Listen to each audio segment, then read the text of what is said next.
Magandang gabi po sa ating lahat. Welcome po uli sa ating pong programa na Truth About Grace.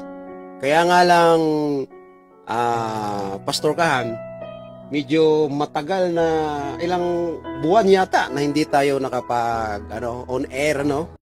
Brother Dave, kasi nagkaroon ng kaunting mga pangyayari na hindi maiwasan. So ngayon, kinaklarify namin na mga sumusubaybay, humihingi kami ng kaunting paumanhin dahil sa mga pangyayaring yon. Hindi naman po namin sinasadya, pero hindi talaga maiwasan. Pero sa ngayon, nagpapatuloy na naman sa gawain ito. Okay. So, isa pa, mga kapatid, yung atin pong page na Truth About Grace, hindi na po namin mabuksan. Tama ko yan. Tama yun po. ang isa sa mga naging problema natin ngayon. Hindi na ma-open.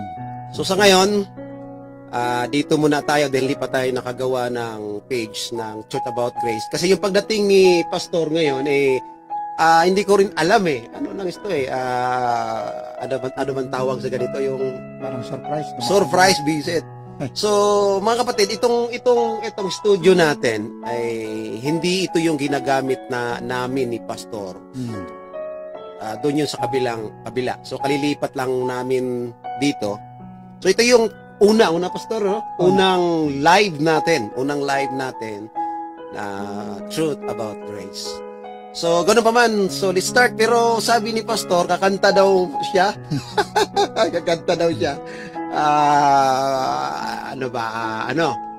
Yung ang tanging alay ko.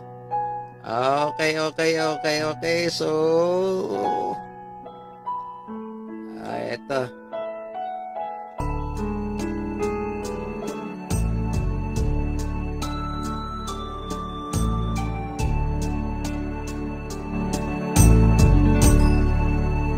Salamat sa iyo,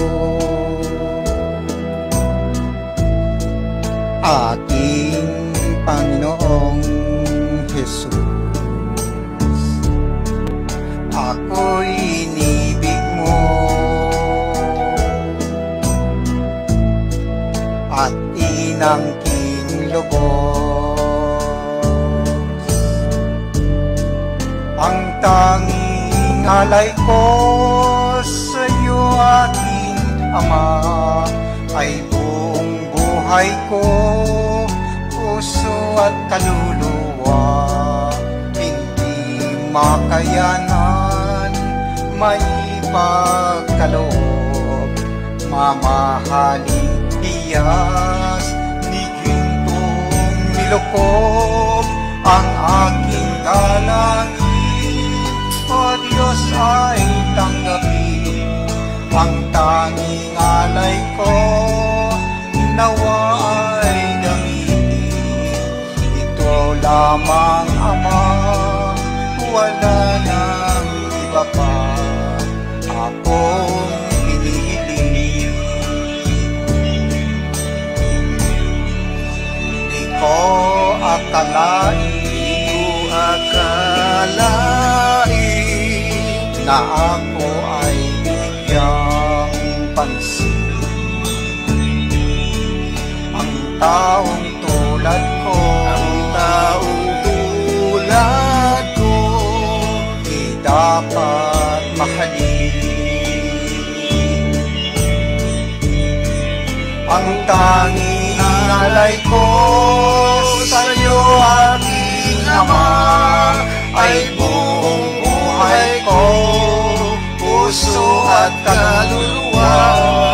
Hindi makayanang may pagkaloob, mamahaling tiyas, di gintong nilukob ang aking dalangin. O Diyos, ay tanggapin ang tanging alay ko, nawa ay gamitin.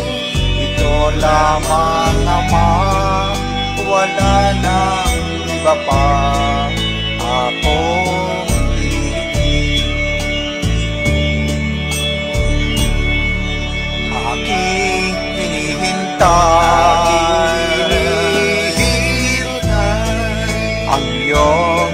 babalik, Jesus. Ang makapiling mo, kagalakang lubos. Ang tanging alay ko sa'yo, aking Ama, ay buong buhay ko, puso at kaluluwa. Hindi makayanan, makapagkaloob, mamahalin iyas, digintong nilukob ang ating dalangin. O Diyos, ay tanggapin ang tanging alay ko, nawa'y gamitin. Ito'y lamang, Ama, wala nang iba pa akong pinipili. Okay.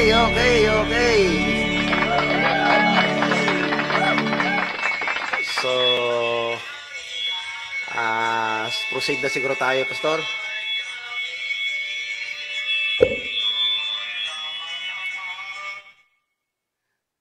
Okay, so let's start, Pastor, sa ano? Okay. Sige tayo sa ating short meditation sa gabing ito. So, babasahin kong mga talata nandito sa Ephesians chapter 4, verses 1 to 7. Sabi dito, I therefore, the prisoner of the Lord, beseech you that you walk worthy of the vocation wherewith ye are called, with all lowliness and meekness, with long-suffering, forbearing one another in love, endeavoring to keep the unity of the Spirit in the bond of peace. There is one body and one Spirit, even as ye are called in one hope of your calling, one Lord, one faith, one baptism, one God and Father of all, who is above all, and through all, and in you all. But unto every one of us is given grace according to the measure of the gift of Christ. And the good Lord bless the reading of His Word. At tayo saglit na manalangin, dakila't makapangyarihang Diyos. Kami po'y patuloy nagpapasalamat sa inyong kabutihan at pagbibigay sa amin ng another opportunity na makapag-meditate ng inyong mga salita. May the Holy Spirit continue to guide us in this activity, in our meditation. In the name of Jesus Christ our Lord, we ask this. Amen. Kaya dito sa Ephesians, nabanggit ni Apostle Paul, isa sa mga sulat ni Apostle Paul sa pagkabilangguin, Prison Dungeon of Rome. Ang pamagat ng chapter na ito sa mga unang verses, the unity of the Spirit. What is the word unity? It comes from the Latin, unum, one. Ngayon, yung unity, unitas, ay ibig sabihin ay pagkakaisa, one. Hindi marami, kasi pag isa nga, as if talagang isa. Kaya nga, binanggit dito ni Apostle Paul, so nasa verse 1, sa pinakaunang verse in this particular chapter, ako'y namamanhik sa inyo, sabi sa kung tatagalugin natin, ako na bilanggo ng Panginoon, ay namamanhik sa inyo na kayo'y lumakad ng karapat-dapat sa mga pagkakatawag sa inyo. So tinawag tayo na believer, so we must walk as believer. Hindi naman tayo tinawag na magpatuloy in unbelief or in the state of being as unbelievers, kundi nabago na ang ating sistema at pamumuhay nang tayo ay maging believer. So that is the vocation in which we are called being a believer. So walk worthy, ipakita natin. Mayroong manifestation na we need to manifest in our walk na tayo nagiging worthy sa pagkakatawag sa atin. Hindi lang sa salita na tinawag tayong Christian, tinawag tayong believer, pero malayo yung ating gawi sa dapat nating pagkagawian. Bakit? Ano sabi dito ni Apostle Paul? Let us proceed to verse 2. With all lowliness and meekness, with long suffering, forbearing one another in love. O sa buo daw kapakumbabaan, kaamuan, pagpapahinuhod, mahabang pasensyahan, tayo'y magbataan sa isa't isa sa pag-ibig. Yun ang dapat na palagi nating huwag kakalimutan as believer. Kasi hindi lang sapat na mag-profess tayo na Christian. Madali na sabihin, ay Christian ako, di kaya grace believer ako. Ay, that's easy to say. Pero ang manifestation, paano natin may papakita na yung sinasabi natin ay mayroong ebidensya. Sa pamagitan ng mga salitang ito, na binanggit sa verse 2 ni Apostle Paul, Ephesians 4:2, kapakumbabaan, mayroon ba tayong lowliness ganyan? O nagpapataasan tayo sa isa't isa? We are being competing one another, na para bang nagpapakita lang tayo ng ay mas galing ako doon, itong ating sama ng mano.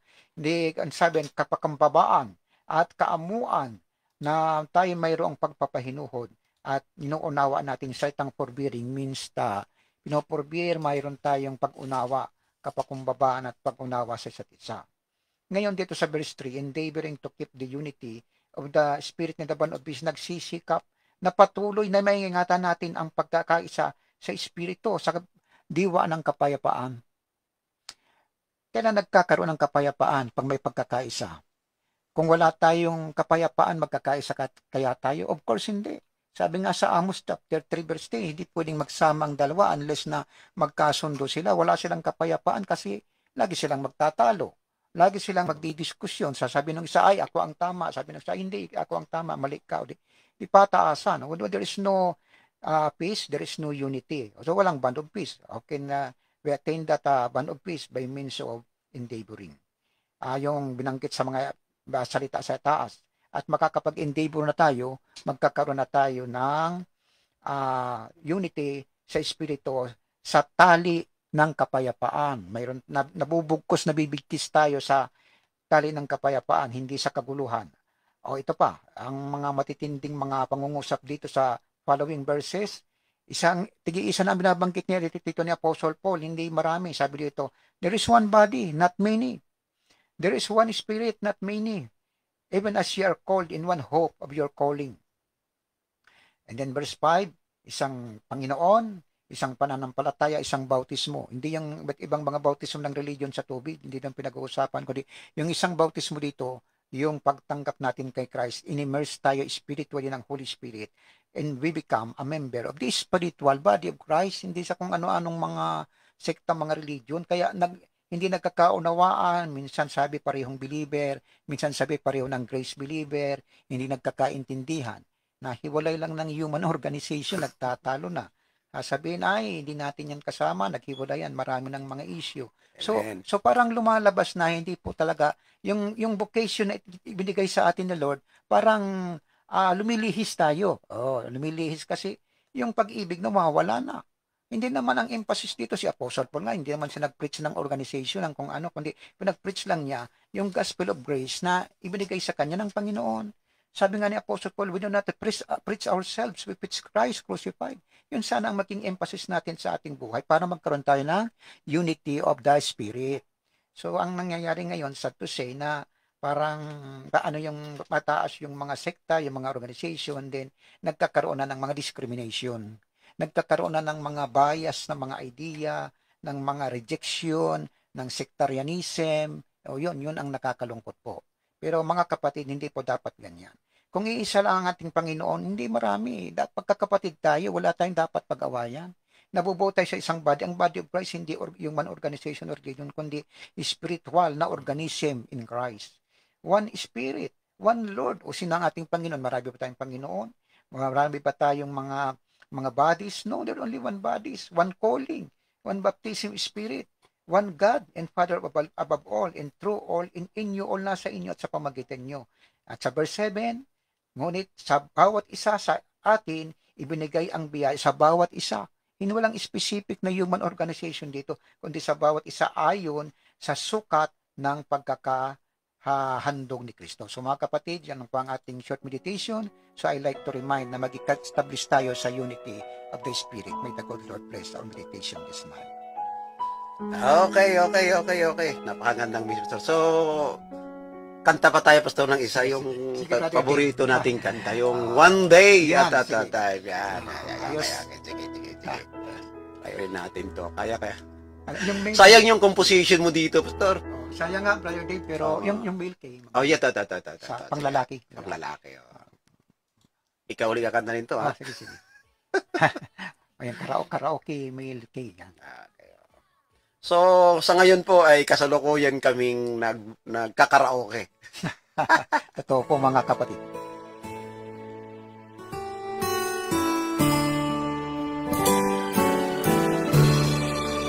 I'm only human. I'm just a man. Help me believe in what I could be and all that I am. Show me the stairway I had to climb, Lord, for my sake, teach me to take one day at a time. One day at a time, sweet Jesus, that's all I'm asking of you. Just give me the strength to do every day what I have to do. Yesterday's gone, sweet Jesus, and tomorrow may never be mine. Lord, help me today. Show me the way, one day at a time. Do you remember when you walk among men? Well, Jesus, you know, if you're looking below, it's worse now than then.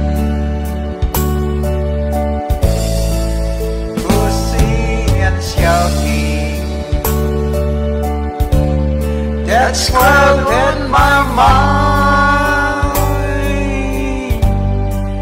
So for my sake, teach me to take one day at a time.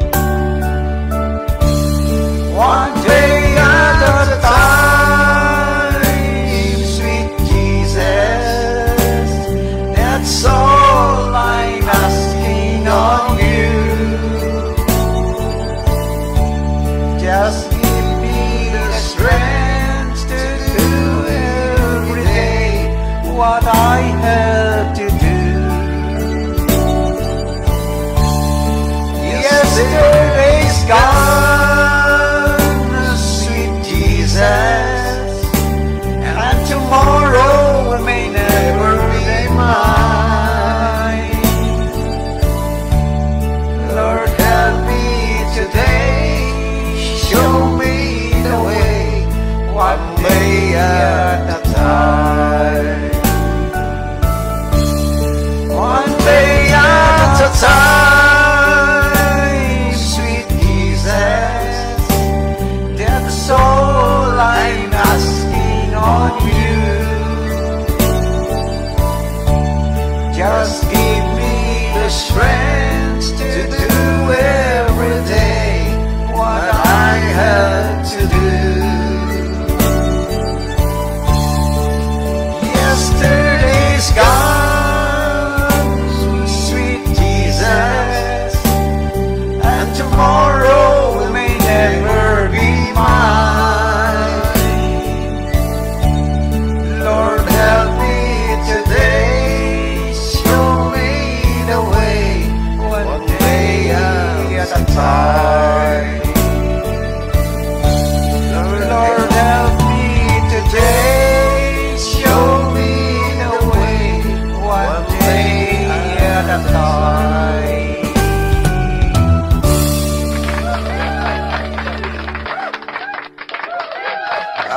Okay. So, kami pansamantalang magpapaalam na. Opo mga kapatid. So, thank you. I don't